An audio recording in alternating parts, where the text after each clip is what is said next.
नमस्कार मित्रांनो, मी औदुंबर शेळके सध्या जिल्हा न्यायालय पुणे पिंपरी येथे शिपाई या पदावर कार्यरत आहे. नुकत्याच निघालेल्या मुंबई उच्च न्यायालय शिपाई पदासंदर्भात मला बऱ्याच जणांचे मेसेज येत आहेत की भरती कशा प्रकारे होईल, काय काय डॉक्युमेंट लागतात. त्या संदर्भातच मी हा व्हिडिओ बनवत आहे. ही भरती 7वी पासवर आहे. जरी ज्यांचे 10वी 12वी किंवा पदवीधर असाल ते देखील या भरतीला फॉर्म भरू शकतात. ज्यांना सरकारी नोकरी करण्याची इच्छा आहे, ज्यांच्या बाकीच्या भरतीमध्ये वय बसत नाही, ते देखील या भरतीला अप्लाय करू शकतात.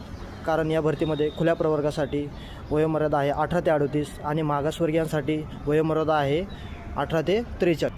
तर आपण डॉक्युमेंट काय काय लागतात ते बघू. आधार कार्ड, जातीचा दाखला, डोमिसाईल, 10वी 12वीची मार्कशीट आणि तुमच्या जन्म तारखेच्या पुराव्यासाठी 10वी किंवा 12वीची बोर्ड सर्टिफिकेट लागेल. ही भरती TCS घेणार आहे.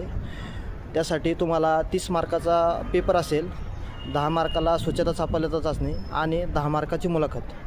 तर 30 मार्कामध्ये तुम्हाला प्रश्न TCS असे विचारेल की आम्ही जी भरती दिली होती त्यामध्ये आम्हाला 5 मार्काला इंग्रजी, 5 मार्काला मराठी आणि 20 मार्काला GS असं विचारलं होतं. तशीच ही सेम परीक्षा होऊ शकते. तरी पुढे काय अडचण आल्यास, कुणाला मदत असल्यास मला नक्की मेसेज करा. मी त्याचा रिप्लाय द्यायचा प्रयत्न करेन. जय हिंद.